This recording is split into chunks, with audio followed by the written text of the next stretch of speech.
Again, the facts are completely irrelevant to my colleagues on the other side of the aisle. Completely irrelevant. Introduced in the record a little while ago with a story from December, again, trying to perpetuate this myth about book banning. And again, the context here matters that we're talking about legislation in this body to just ensure that parents know what's in the libraries and what's in the curriculum. It does nothing more. Yet that's the great offense. But in trying to perpetuate this myth about federal perpetuation of so-called book banning, and let me be clear, yes, some local jurisdictions are removing certain books, absolutely, and God bless them for it. Books about explicit sex acts. Let that hang out over the chamber. No, I do not want America's children to have to be subjected to that kind of terrible indoctrination in the schools. Absolutely not. And parents should be empowered to stop it.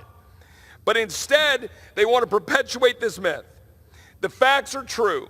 February 17th, 2023, I will ask that this be introduced into the record.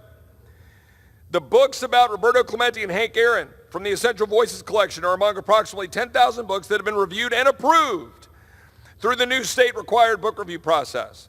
The fact is, there was a purchase of 1,300 books from Perfection Learning. The current effort to review all media center and classroom library books, which is now required under state law, was reviewed, completed. Those books were not banned.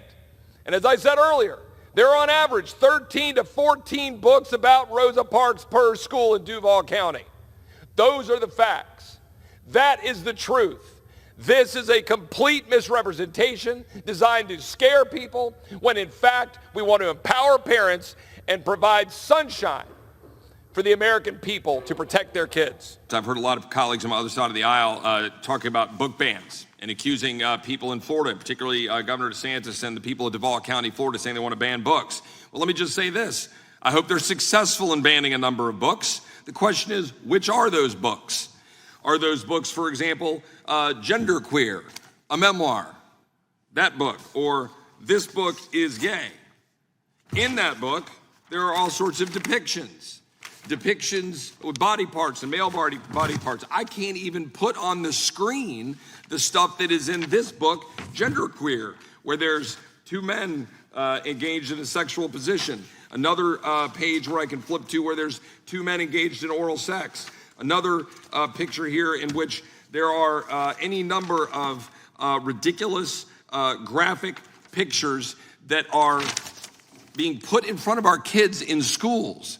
Now, my question for this entire panel is, do you believe that parents have a right to know whether this stuff is in their schools, in the libraries, or being pushed or promoted by teachers in their schools? I would like a yes or no answer from each member of the panel. Start with you, Ms. Neely, and work down. Yes, absolutely. Absolutely. Yes, absolutely. Ms. Johnson? Yes, parents have a right to know. Parents have a right to know. Well, that's good to know. I would like to submit these for the record without objection to the chairman. I would also like to submit for the record an article called Facts About Library Books in the Duval County Public Schools, which makes very clear that there are no books being banned about Rosa Parks or Roberto Clemente, that in fact there was a process for reviewing the books, that these books have been put on the shelves, left on the shelves. There are 13 books about Rosa Parks on average in every elementary school in Duval County. Our colleagues on the other side of the aisle are lying about it. The facts are here, and I'll submit this to the record, and I yield back.